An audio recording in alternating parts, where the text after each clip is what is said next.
Hi there folks, my name's NovaWing24 and welcome once again to the NovaWrap, your one-stop location for all your simulation news and goings on from the week that was.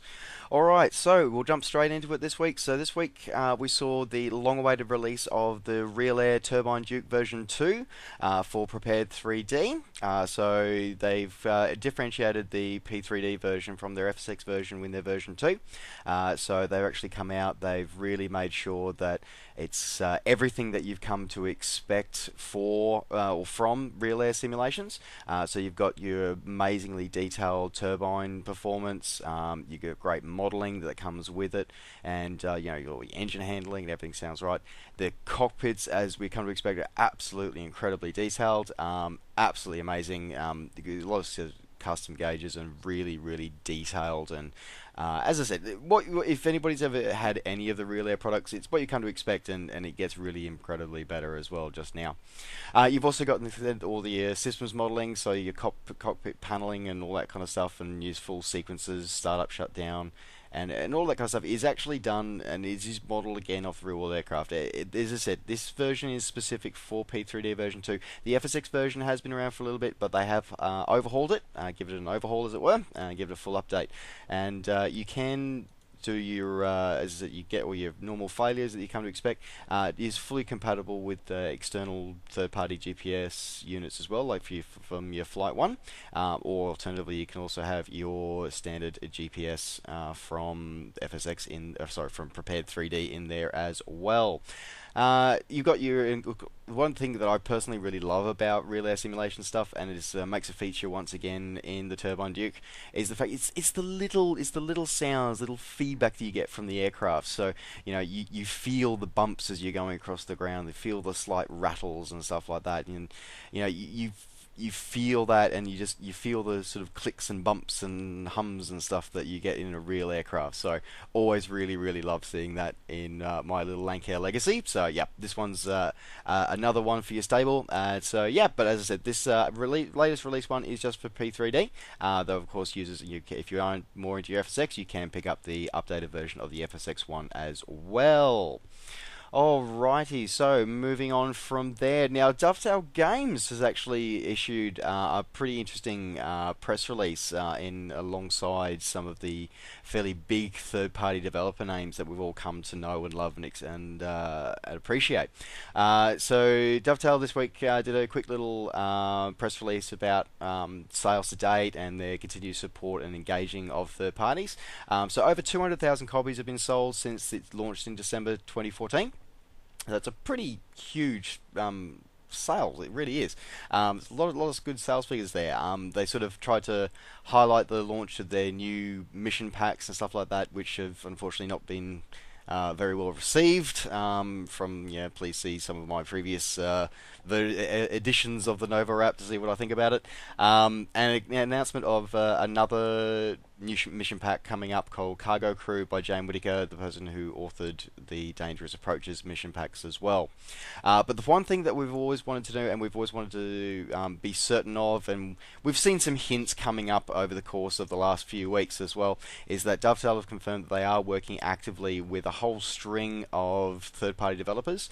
So they've cemented their partnerships, obviously from their press release, with Just Flight, Carenado, Alabao, Aerosoft, Wilco Publishing, Rex, Iris of course, Sim 720, A2A Simulations, and FS Add-on. Now, FS Add-on, we've seen some of their stuff already in terms of Ben Gurion Airport and a couple of others.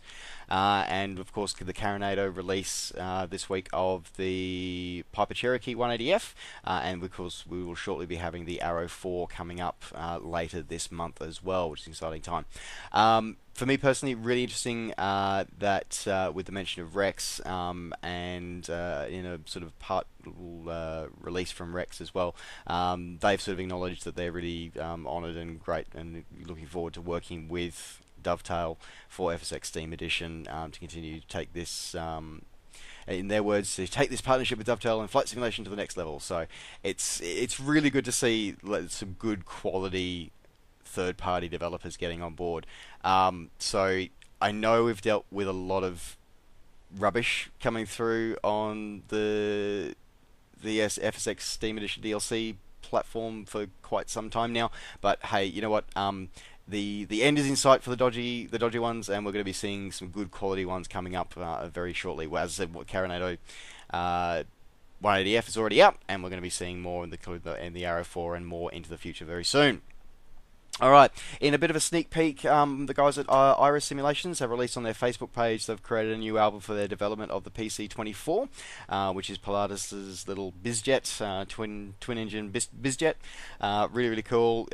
This is looking pretty cool. The development screenshots have all been taken from Prepared 3D version 2. So yeah, it's the main development platform that Iris have. Iris have previously announced that it's going to be their main development platform for the future. So it is really good to see that. Seeing some new things coming up in the future. I personally quite like the look of this little bizjet. I think it looks really, really cool. I really like it. I think it's cool. Straying away from aviation for a moment. So with the terms of the car racing scene, the car racing simulation scene, of course, as we know, there's two main competitors out there. There's, of course, the iRacing, which is the online MMO style one, and there's the other rival sim with some multiplayer capability, Assetto Corsa. So iRacing this week released their Season 2 update, bringing some new some racing trucks. It's got the new Italian Monza circuit as well, complete with the banked oval and the sort of like the mesh terrain stuff as well. So that's really, really cool to see. Opposite them, of course, standing in the other corner with the red gloves is Assetto Corsa. They've released their first add-on pack, their first DLC, bringing 10 new cars to the game, and also a new version of the Nuremberg Ring, which is going to be a pretty amazing thing to see for those people who love the racing games. You can pick up the iRacing stuff from iRacing.com, and the AC pack can be found on there from the Steam page and their Steam store as well. Alrighty, so moving on from that, in other Carenado type news as well, Carenado will be releasing their PC12 for XPlane. So it came as a couple of other XPlane related updates or some news information that came through recently. The Twin Otter from RW Designs was also updated as well. As I said, we've got Carenado's PC12 is coming, and we've got the release of Manchester Airport for XPlane very, very shortly from Aerosoft as well. So that's going to be interesting to see. Most likely look for it on your Steam store for those who have the Steam edition. Otherwise, just look for your favourite flight simulation retailer. Alrighty, now in other kind of cool news as well at the moment, it is finally absolutely 110% official. PMDG FSX Steam Edition support is now available for the 777 and the 737 NGX. So that is now fully available, fully patchable for those who digital download customers. For DVD customers, there is a special process. It's not available yet, but it is coming very, very shortly. So if you've got the disc versions of your PMDG 777 and the 737, hang on. You will be able to get it in Steam Edition very, very shortly. Just hold on for probably about another week or so, just while they get their methodology for getting that pushed out to you guys all done and dusted. So folks, that pretty much wraps up the week in simulation from the week that was, except for one piece of information, one sort of thing. So as you've frequent listeners to the program will know, I'm a huge fan of Dino Carenado's work. Absolutely incredible stuff that he does. He made an announcement on Thursday that he is reconsidering what he's doing and how he's going to do things in terms of the FSX sort of world and his sort of project development. So a couple of weeks ago, he'd outlined his intention that to do a couple of updates for the aircraft he's already got out there, possibly doing a Eurofighter Typhoon and also the Yamaki MB339, which is sort of like a more combat-orientated version of the 326 that he's just released. However, the information, the news that he put out on Thursday is, well, you know what? Good luck to him. He does amazing stuff, and I'll always respect him what he decides. But it is kind of devastating that he's basically said that he's looking at essentially not rolling out a new product for 2015. He's going to continue doing things that he's got and actually sort of doing a few more updates and a couple of things that he wants to finish off, such as another minor tweak to the T-45, doing the S-3B AI tanker and a couple other things.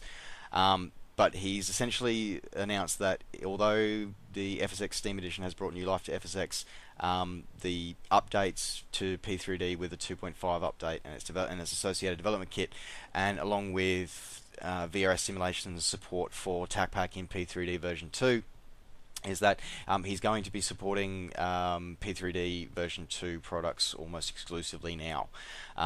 So for now, he's put his 2 previously announced projects on indefinite hold. Looking at when VRS finally put out their TACPack for P3D version 2, he will bring these current products into that realm, and also then looking at a P3D version 2 only high detailed F35B project. So it's a bit of heartbreaking news. It's great that he's not stopping work completely. He's still working. He's still going to be doing it. Working and giving us amazing quality products from him, because it's just amazing work that he does. But it's a bit of sad that possibly we may not be seeing much more, if anything, more in the FSX world. So yes, bit of a sad announcement, but it's still positive that he is going to be producing some content for the future. Alright folks, well that does wrap up the NovaWrap for this week. Thanks very much for tuning in. As always, don't forget to like and subscribe if you're enjoying these videos, and you could also find out what I'm up to, my latest going-ons and insights that I find out by following me on Facebook and on Twitter. Just search NovaWing24. Alright folks, thank you very much for watching. Take care, safe skies to all, and we'll see you next time. Bye for now.